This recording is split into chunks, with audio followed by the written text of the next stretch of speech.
உங்க கையில ஒரு லப்பர் பேண்ட் இருந்துச்சுன்னா உங்க வாழ்க்கையை மாத்திர முடியும். வீடியோக்குள்ள போறதுக்கு முன்னாடி எனக்கு ஒண்ணு ஒரு லைக்க மட்டும் போட்டு விட்டுருங்க.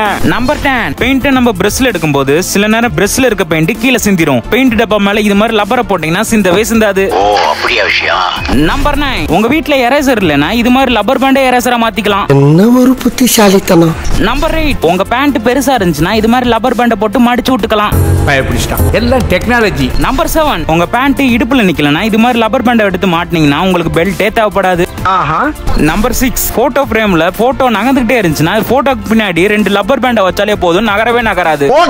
நம்பர் 5, ஒரு ஜாரோட முடி டைட்டா இருந்துச்சுன்னா இது மாதிரி ஒரு லப்பரை போட்டு திருங்கினா ஈஸியா திறந்துக்கலாம். Good idea. நம்பர் 4, காய்கறி வெட்டும் போது இது மாதிரி நழுவுதுன்னா கத்திக்கு மேல இது மாதிரி லப்பர் பேண்டை போட்டாலே போதும், காய்கறி நழுவவே நழுவாது. நம்பர் 3, சமைக்கும் போது அடிக்கடி கரண்டி உள்ள விழுந்துகிட்டே இருந்துச்சுன்னா கரண்டிக்கு மேல ஒரு லப்பர் பேண்டை போட்டீங்கன்னா போது உள்ளவே விழுகாது. என்னப்பா அநியாயமா இருக்கு. நம்பர் 2, லூடுல்ஸ் சாப்ஸ்டிக் வச்சு சாப்பிட முடியலன்னா சாப்ஸ்டிக் நடுவுல ஒரு லப்பர் பேண்டை போட்டீங்கன்னா ஈஸியா சாப்பிட்டுக்கலாம். யார் சாமி இவன்? எங்க இருந்து வந்திருக்கான்?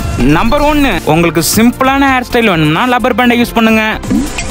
அவ்வளவுதான் கைஸ், வீடியோ முடிஞ்சு. இந்த 10 ஹேக்ல எந்த ஹேக் உங்களுக்கு பிடிச்சிருக்குன்னு கமெண்ட்ல சொல்லுங்க. வீடியோ பிடிச்சுன்னா லைக் பண்ணுங்க, சேனல் பிடிச்சுன்னா சப்ஸ்கிரைப் பண்ணுங்க. இது மாதிரி நல்ல வீடியோல சந்திக்கிற வரை உங்கள் டேனி ஃபேக்ட் தமிழ். நன்றி.